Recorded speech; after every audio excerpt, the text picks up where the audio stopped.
Now, before we dive into this thing, I want to leave you with a disclaimer. There are no real firearms in this video, only airsoft toys that fire plastic BBs, nothing that can harm anybody. So it doesn't go against any of YouTube's guidelines and restrictions.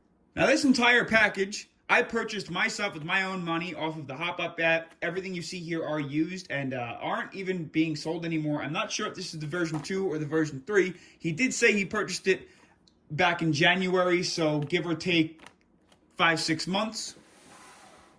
This is the GHK 74MN, and not only is a lot of the parts upgraded, really cool upgrade parts on the outside, but he also sent me some of the stock parts and everything as well. It looks like we have a couple parts in here before we get into the AK. We have a speed loader adapter. We have I believe this is a BB loader as well. Looks like we also have a grip. Inside this box, the 5KU 305. I imagine, if I'm not mistaken, everything is upgraded, and he just was kind enough to, I didn't pay for these parts, but he sent me all the stock parts that were with it, because obviously he won't be using it anymore. Whoa, okay, hold on. That grip looks awesome. That's super cool. I don't know what grip's on there, but yeah, we got a bunch of the stock grip parts and the stock grip and the stock fire selector and the stock dust cover, all a bunch of stock parts, which I'm not going to be installing, but it's nice to have, and I do really appreciate him sending those to me in case I ever wanted to utilize them or anything. So we'll go ahead and put that aside, and then we'll take a look at this bag, see what's inside of it. So it looks like, yeah, this is going to be the stock barrel. It does have a TNT hop and barrel in there, but this is just the stock parts. And it also came with a bunch of mags. I'm not even going to end the stock. I'm not going to get into the mags and the stock because, again, they're all the same as what's on in here. It's just a multitude of all of the mags that I got. What we really want to see is what's in the GHK AK box. Now, I don't know if I have to... No, it just slides out like this. Oh, look at that! Holy smokes!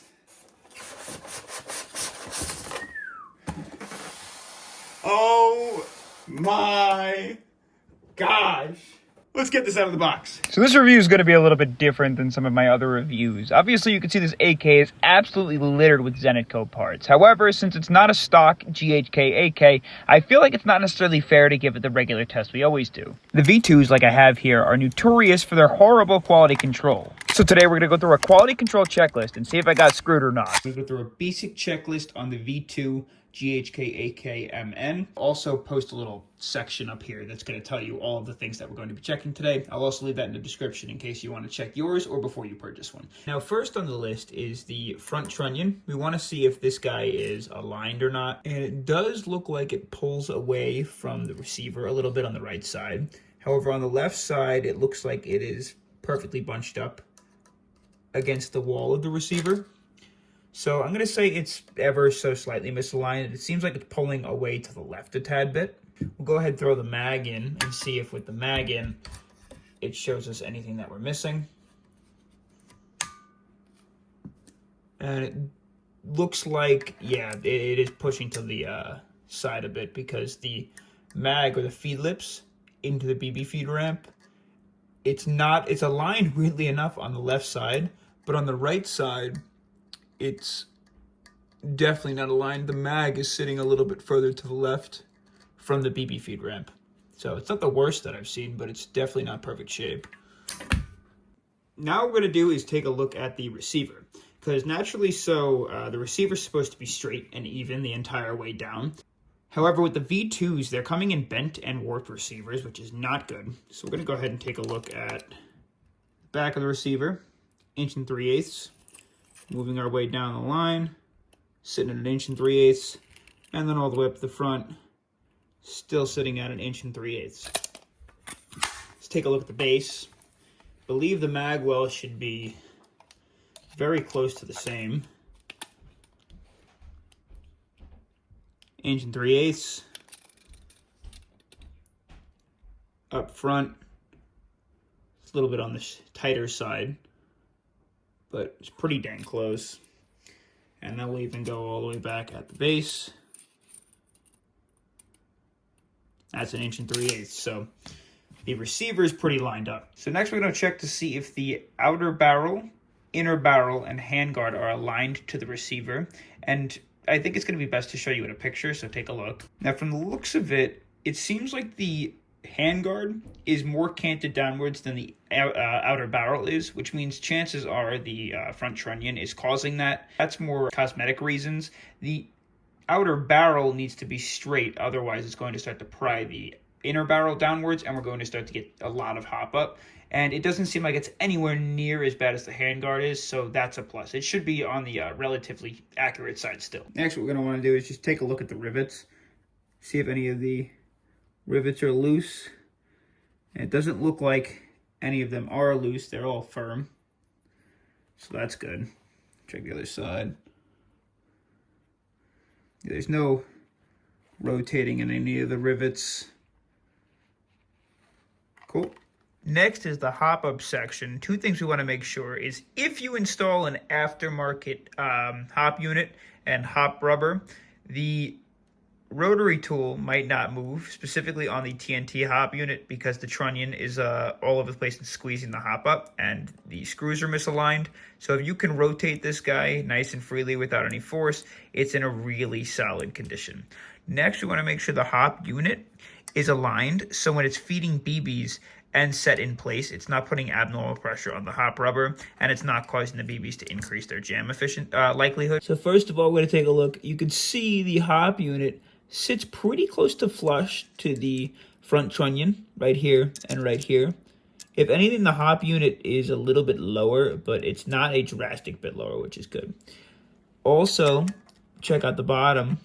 Is the bottom of the trunnion lined up flush with the wall of the hop unit? And it is, so that's in pretty good standing. Up next is the rear sight alignment, and it's honestly not in too bad of shape. It's actually only canted about 1% to the left side. And with its alignment to the front sight, or the front iron sight, it's borderline completely aligned and almost completely unnoticeable to the naked eye. However, it is ever so slightly pulled to the right side. All right, now for the fun part, we're outside for the firing test, and we want to see if it can cleanly empty a mag full of BBs on semi and full auto without any jams. It seems to. Kick feels nice too.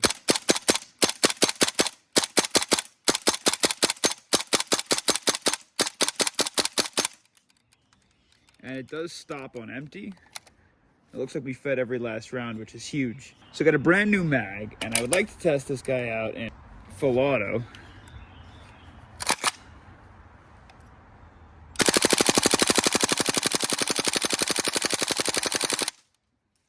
And as per standard GHK, it absolutely delivers. Now, so far, I'm rocking with no feeding issues. Nothing seems busted. It's worked every time that we've shot, which is great and all. But sadly, with all the parts on the inside, only time will tell if there's unnecessary pressure feeding to anything like the nozzles or to the hammers or you name it, the hop unit.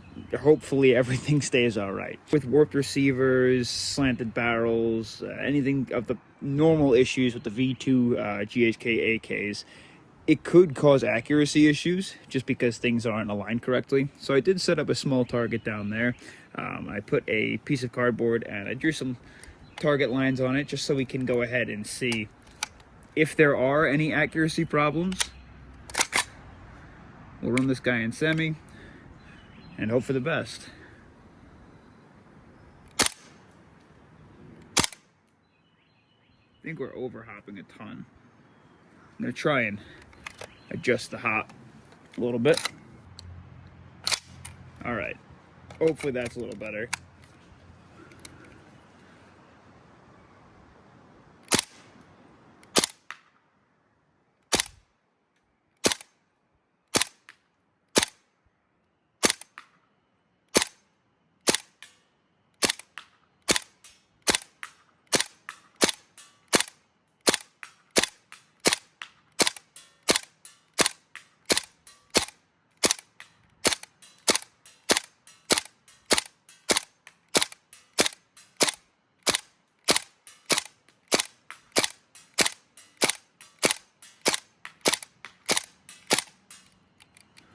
And we are out of rounds. It did stop firing on empty. Let's go check the damage.